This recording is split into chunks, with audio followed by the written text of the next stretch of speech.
لله رب العالمين والصلاة والسلام على من كان نبيا وآدم بين الماء والطين وعلى آله الطيبين الطاهرين وصحبه الكرام المتقين المنتجبين. أما بعد فأعوذ بالله من الشيطان الرجيم. بسم الله الرحمن الرحيم. ولا تركنوا إلى الذين ظلموا فتمسكم النار. آمنت بالله صدق الله العظيم وصدق رسوله النبي الكريم الأمين.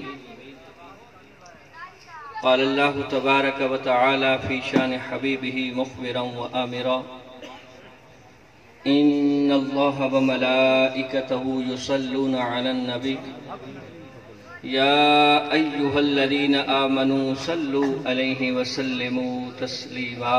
بآواز بلند درود پاک پڑھے.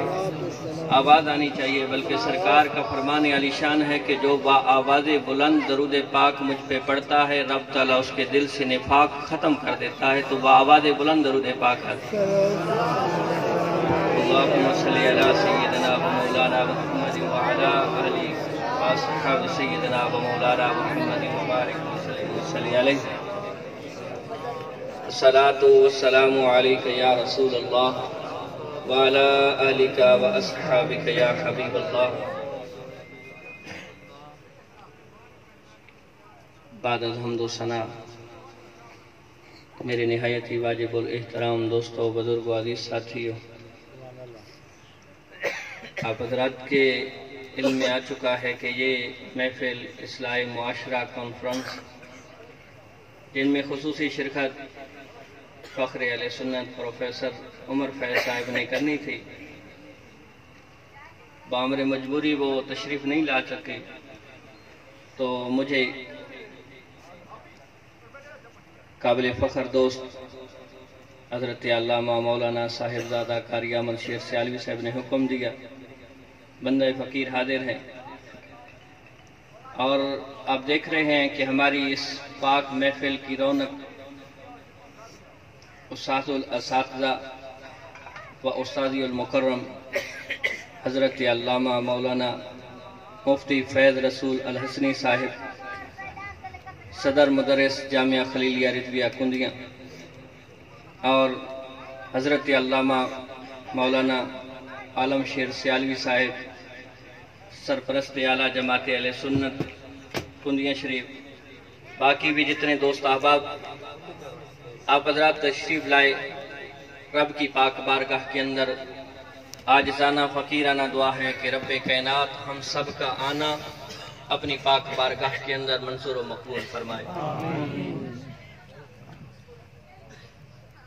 اور یہ جو آپ محبت رسول علیہ السلام میں تشریف لائے ہیں، یا بھائی محمد ممتاز نقشبندی صاحب نے یہ جو محفل آپ کے لیے سجائی ہے، تو اس کا ایک مقصد نبی علیہ السلام کے ساتھ اپنی محبتوں کا اظہار کرنا ہے. جو انسان کا کل متاع ہے، انسان کی زندگی کا اصل حاصل ہے، جو انسان کی زندگی کا لب لباب ہے، وہ محبت رسول علیہ السلام ہے. حضرت علی المرتضیٰ شیر خدا رضی اللہ تعالی عنہ سے روایت ہے. میں انشاءاللہ اپنے موضوع کی مناسبت سے ایک دو گزارش کروں گا، لیکن یہ محفل جو ایسی سجی ہوئی ہے، دل خوش ہو رہا ہے. آپ حضرات جو تشریف لائے ہیں، تو یہ حدیث پاک میرے ذہن کے اندر آ رہی ہے، تو میرا دل کرتا ہے کہ آپ کے سپرد کرتا چلوں کہ مولا مرتضیٰ شیر خدا رضی اللہ تعالیٰ عنہ سے روایت ہے، اور عجیب حسن اتفاق ہے کہ بلا استاد محترم صاحب بھی تشریف فرما ہے کہ یہ ایسی حدیث ہے کہ جس کو حضرت امیر معاویہ اور حضرت علی المرتضیٰ شیر خدا رضی اللہ تعالیٰ عنہ دونوں نے روایت کیا ہے. اور حضرت امیر معاویہ ان کی شان بے شک ان کے معاملات تھے، لیکن یہ تھوڑا ہے، یہ کم ہے کہ وہ نبی علیہ الصلوۃ والسلام کے صحابی ہیں، اور مولا مرتضیٰ وہ تو اربعہ درجے حضرت امیر معاویہ رضی اللہ تعالیٰ عنہ سے افضل ہیں، اور ان کا مقام کیا ہے؟ قابل توجہ بات، پہلے حضرت علی المرتضیٰ شیر خدا رضی اللہ تعالیٰ عنہ کا مقام سنیے، پھر حدیث جب سنیں گے تو دل کے اندر فٹ ہو جائے گی۔ کون حضرت علی المرتضیٰ؟ آپ علماء سے سنتے ہیں ان کی شان کہ وہ علی کہ جس کو علم کا خزانہ میرے مصطفیٰ کے در سے ملا ہے، کہ جس کو میرے مصطفیٰ نے فرمایا ہے کہ انا مدینۃ العلم و علی بابھا، کہ میں علم کا شہر ہوں، علی اس کا دروازہ ہے۔ اور کون علی؟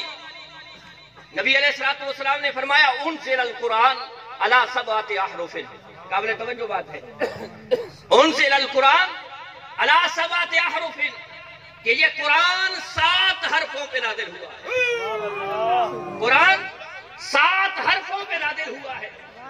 ان سے مراد کیا ہے؟ مفسرین کرام محدثین کرام لکھتے ہیں کہ 7 حرفوں سے مراد یہ ہے کہ یا تو 7 قراتوں پہ نازل ہوا ہے۔ انزل القرآن علی سبعۃ احرف وَلِكُلِّ حَرْفٍ مِّنْهَا زَهْرٌ وَبَطَنٌ، کہ یہ جو قرآن کے جتنے حرف نازل ہوئے ہیں ہر حرف کا ایک ظاہری معنی ہے اور ایک باطنی معنی ہے،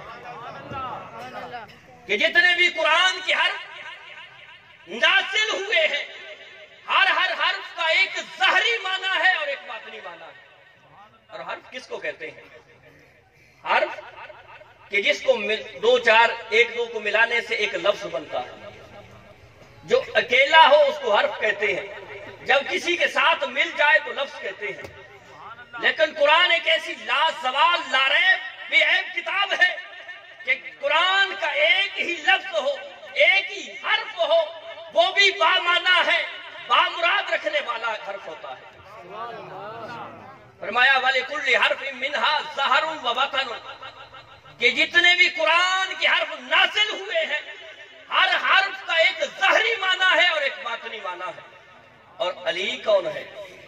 قبلہ صالح محترم، وَإِنَّ عَلِيَّ ابْنَ أَبِي طَالِبٍ إِنَّهُ مِنَ الظَّاهِرِ وَالْبَاطِنِ، کہ علی وہ ہے کہ جس کو قرآن کے ہر حرف کا ظاہری معنی بھی پتا ہے اور باطنی معنی بھی۔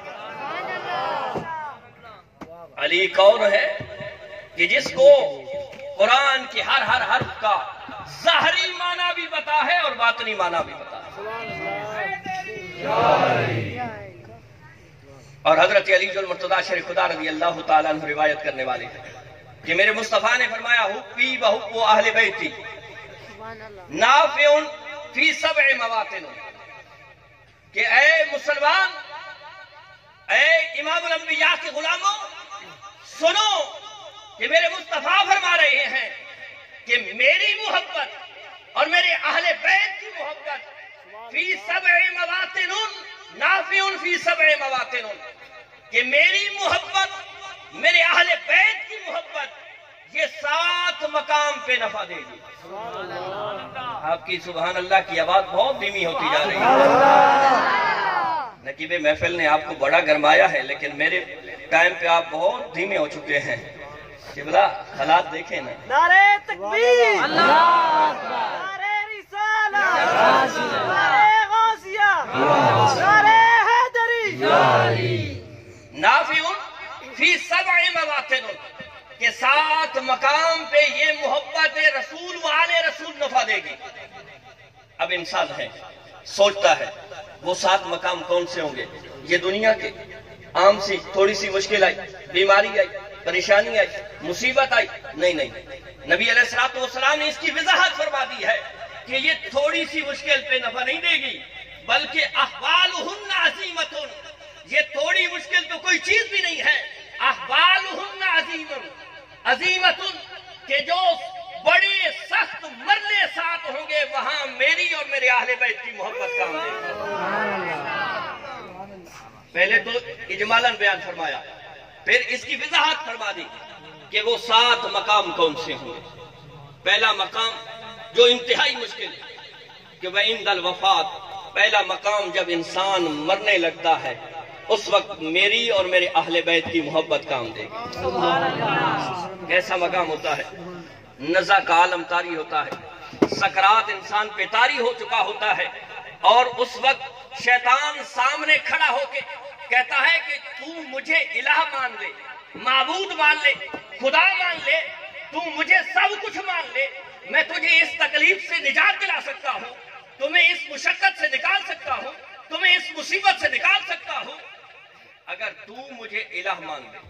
شیطان انسان کے سامنے مرگ میں حاضر ہوتا ہے جب انسان پہ نزاع کا عالم طاری ہوتا ہے، انتہائی مشقت کا وقت ہوتا ہے، انتہائی تکلیف دہ وقت ہوتا ہے۔ شیطان سامنے آیا، کہا مجھے الہ مان لے، محبوب خدا مان لے، تجھے اس مشکل سے نکال سکتا ہوں۔ یعنی وہ انسان کا ایمان کھینچنا چاہتا ہے، انسان کا ایمان سلب کرنا چاہتا ہے، لیکن جس کے دل کے اندر محبت رسول ہوگی اور محبت آل رسول ہوگی، جب یہ وقت بھی آئے گا تو اس کی زبان سے کلمہ جاری ہو کے لا الہ الا اللہ، کیونکہ میرے مصطفیٰ کی محبت نے اس کو نفع دینا ہے، میرے مصطفیٰ کی آل کی محبت نے اس کو نفع دینا ہے۔ دوسرا کون سا مقام؟ فرمایا وَإِنْدَ الْقَبْرِ، کہ انسان جب قبر میں پہنچے گا۔ اللہ، قبر انسان موت کے بعد جو پہلی انسان کی جو منزل ہوتی ہے وہ قبر ہے۔ قبر کیسی قبر ہوگی کہ جب انسان اس قبر میں پہنچے گا، ایک تو نیا گھر ہے، کوئی ساتھ میں بھی نہیں ہے، چاہے اچھا ہے یا برا ہے یہ تو بعد کی بات ہے، لیکن ایک نئے مقام پہ انسان جاتا ہے تو حالات عجیب سے ہو جاتے ہیں۔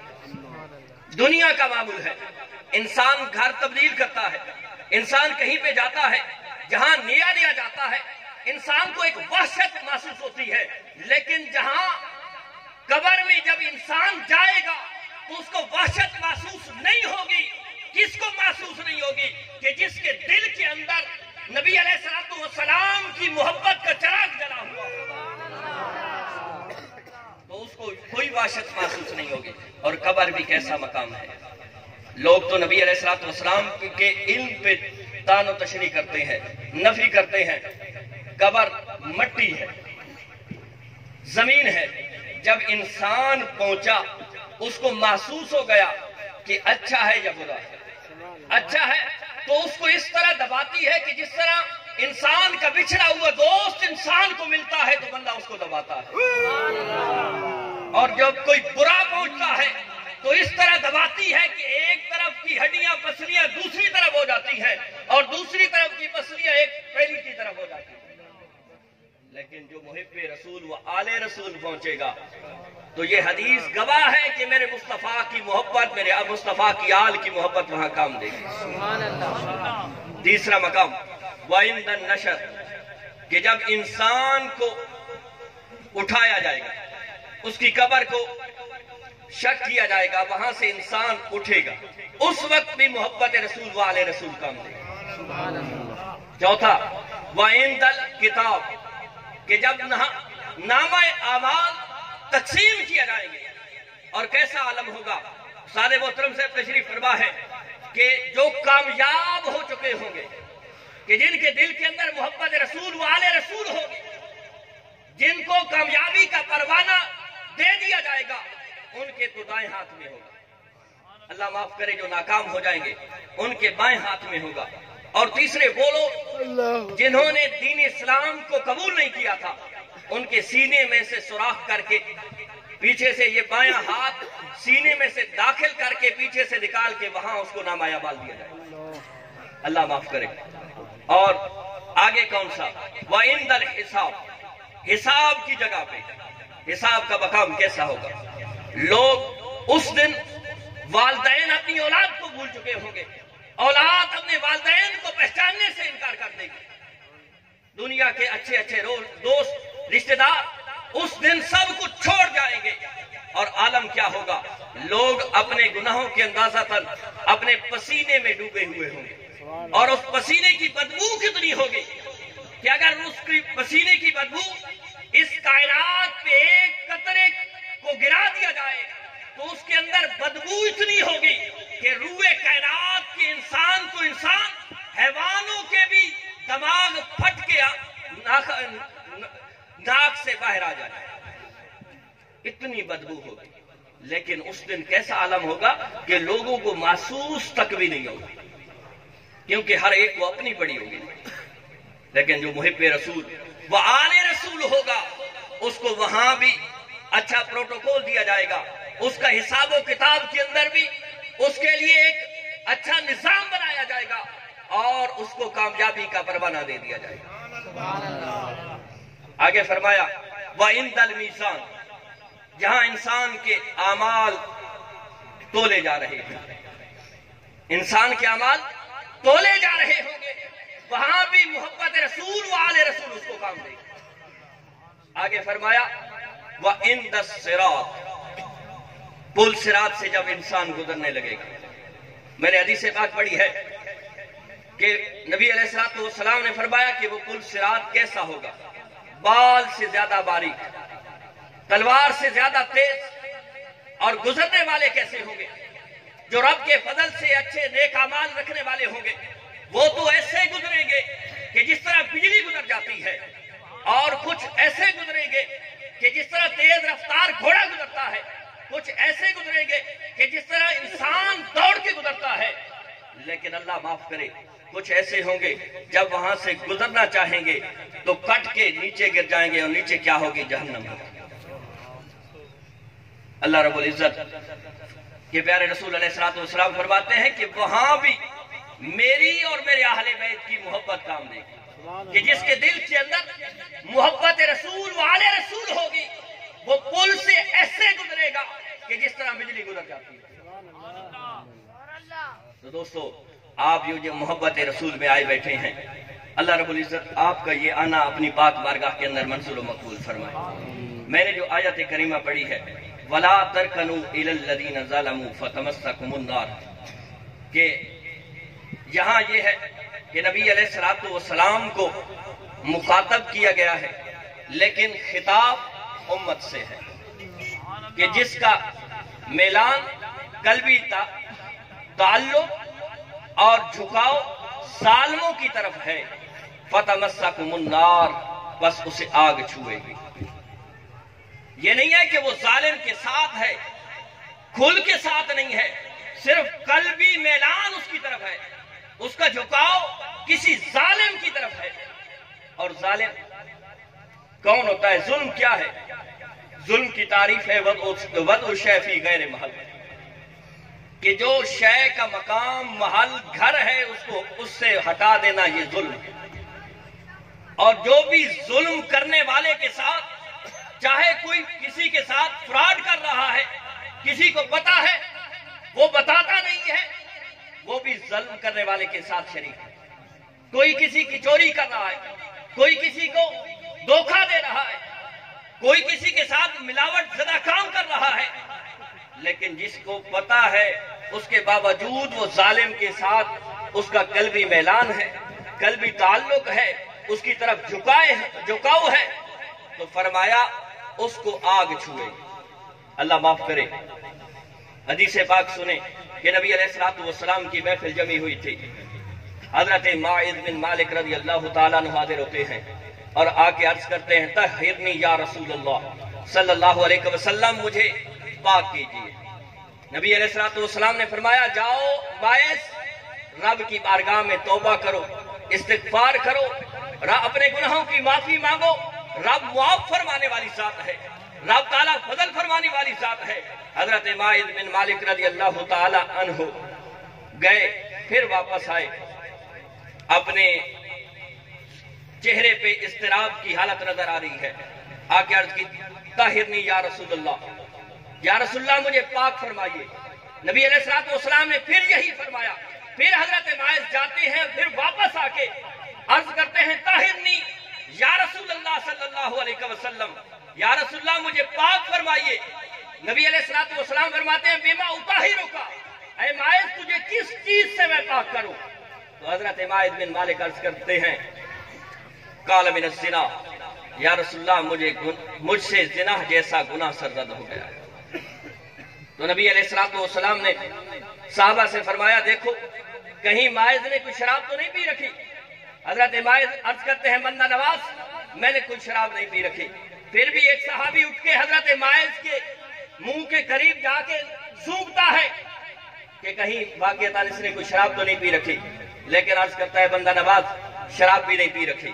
پھر نبی علیہ الصلوۃ والسلام صحابہ سے فرماتے ہیں کہ اے صحابہ بتاؤ کہیں ماعز کا توازن عقلی تو نہیں ختم ہو گیا کہ ایسی باتیں کر رہا ہے؟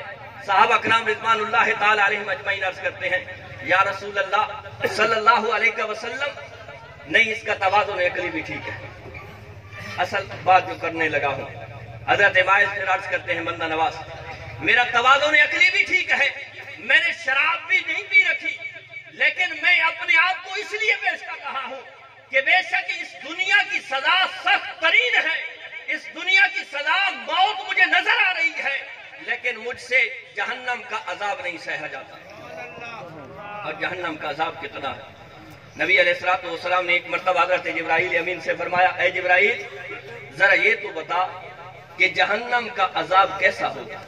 مشکات شریف کی روایت ہے کہ حضرت جبرائیل امین علیہ السلام عرض کرتے ہیں یا رسول اللہ جہنم کا سب سے کم تر عذاب، اخف العذاب جو ہوگا وہ جس کو کم تر عذاب دیا جائے گا، کم تر عذاب یہ ہے کہ اس جہنمی کو آگ کے جوتے پہنائے جائیں گے، باقی جسم سارا محفوظ ہے، صرف قدموں میں آگ کے جوتے پہنائے جائیں گے، لیکن ان کے اندر حرارت کتنی ہوگی، ان کے اندر گرمی کتنی ہوگی، اس آگ کے اندر حرارت اتنی ہوگی کہ اس نے جوتے آگ کے پہنے ہوئے ہیں، اور یہ جو کھوپڑی ہے انسان کی یہ اس کے اندر دماغ اس طرح کھول رہا ہوگا کہ جس طرح ہانڈی کے اندر کوئی چیز پکائی جاتی ہے تو کھولتی ہے۔ اللہ معاف کرے۔ اور نبی علیہ الصلوۃ والسلام کی پاک بارگاہ میں حضرت جبرائیل امین علیہ السلام عرض کرتے ہیں یا رسول اللہ وہ اتنی کم سے کم عذاب جو ہے اس کے باوجود انسان کے دماغ کھول کھول کے پانی بن جائے گا اور پھر ناک کے ذریعے پانی بن کے بہ جائے گا، یہ اخف العذاب ہے۔ بلکہ ایک اور روایت کے اندر آتا ہے کہ میرے مصطفیٰ کریم علیہ الصلوۃ والسلام تشریف فرما تھے تو کسی چیز کے گرنے کی آواز آتی ہے، نبی علیہ الصلوۃ والسلام نے فرمایا کہ اے میرے صحابہ سنا ہے یہ کس چیز کی آواز ہے؟ تو صحابہ کرام رضوان اللہ تعالی علیہم اجمعین عرض کرتے ہیں بندہ نواز آپ جانتے ہیں یا آپ کا خدا جانتا ہے؟ آپ کی سبحان اللہ کی آواز بہت کم ہو گئی ہے۔ یہ مجھے بھی معلوم ہے کہ بندہ جتنی بھی اچھی تقریر کر لینا کسی کی جگہ پہ جب آ کے تقریر کرتا ہے نا تو وہ مزہ نہیں بنتا، ٹھیک ہے مجھے پتا ہے، لیکن میں قبلہ کی وجہ سے مجبور تھا تو چند گزارشات ہیں، میں اپنا موضوع کو سمیٹنے لگا ہوں، توجہ میری طرف رکھے۔ مجھے پتا ہے کیونکہ کسی کی جگہ پہ لوگ اٹھ رہے ہیں، یہ ایک بہت بڑا انسان پہ ذہنی طور پہ بڑی عجیب سی کیفیت بنتی ہے جب کچھ لوگ اٹھتے ہیں۔ مختصر سی حاضری ہے یار، میری طرف توجہ کریں، میں اپنی گفتگو کو سمیٹ کے بس ختم کرنے کی طرف لے کے جا رہا ہوں، قابل توجہ بات۔ نعرہ تکبیر، نعرہ رسالت، نعرہ رسالت، نعرہ خلافت، نعرہ حیدری، نعرہ غوثیہ، علماء اہل سنت۔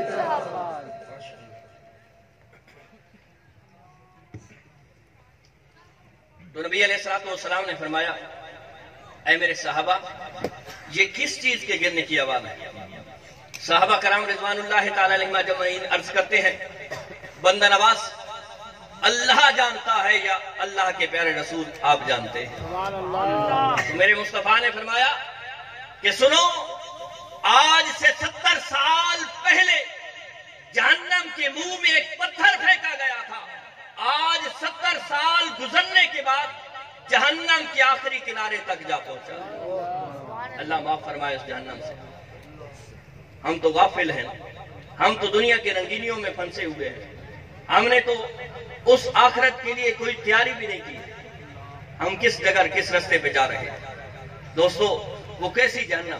بلکہ نبی علیہ الصلوۃ والسلام نے فرمایا کہ جب جہنمی